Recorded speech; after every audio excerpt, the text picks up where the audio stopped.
Did you get the memo? LT should not be picked first. You guys already knew that. This is Fantasy Move Makers. Welcome to you, Lauren Shehadi, Dave Richard. There is a new sheriff in town. He goes by two initials. It's not LT Go. It's not LT Go? No, it's not LT, comma, go. Go, question mark, go, period? Go, ... Well, you know who is going to go is Adrian Peterson because he's going to be the number one pick next year. Did I get it right? You did. I didn't say the initials, though. I didn't say AP. Well, you did is now. Is it AP or AD? AP. Well, either way, he's your number one pick next year. The guy is just so good.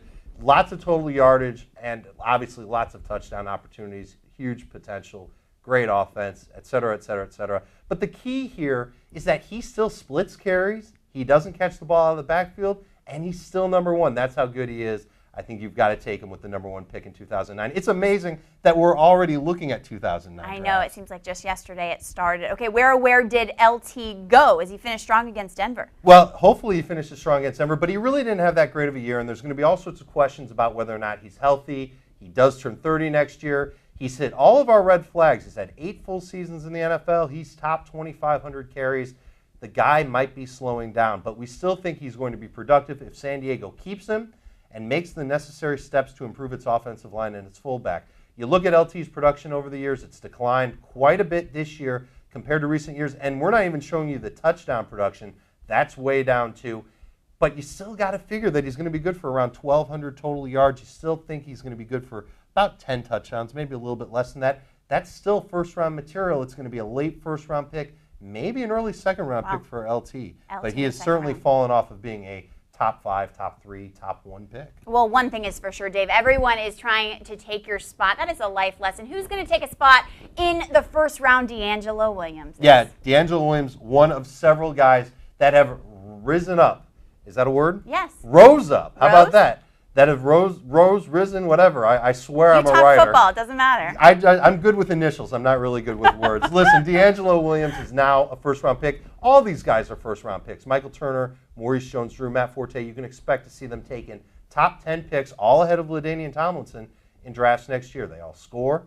They all catch the ball out of the backfield. And, of course, in the case of DeAngelo Williams, they can put up monster yardage. They can all do that too. Okay, let's talk strategy. In 2008, you saw some quarterbacks go high. Tom Brady, look where that got you. In 2009, is that the year of the running back again? Yeah, well, I think what's going to happen is that we're seeing a slew of quarterback talent at the top. And because we're seeing so much quarterback talent, everyone's going to say, well, I'm going to wait on taking a quarterback.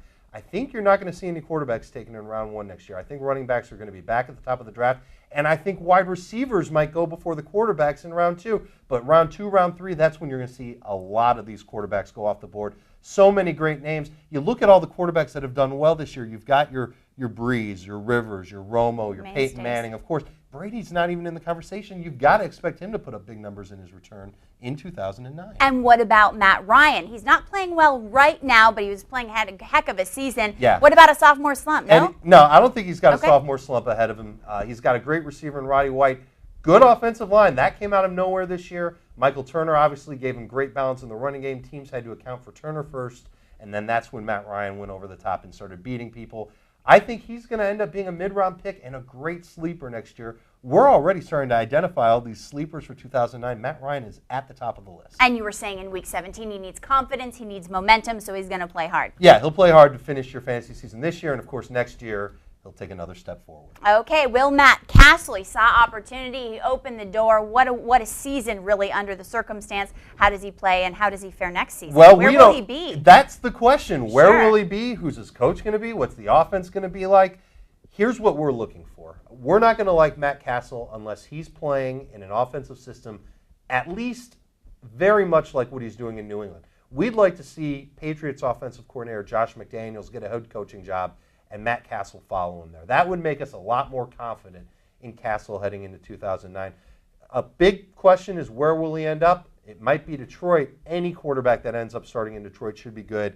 Calvin Johnson's there, and he's a heck of a player. What he has done this year, receiving the ball with a slew of different quarterbacks throwing to him, you know that if Castle goes there, he'll have a great target in Calvin Johnson. All right, you guys need to watch Fantasy Football Today one last time, this Sunday, live, 11 o'clock with Jason Horowitz. For Dave Richard, I'm Lauren Shehadi. Good luck, guys.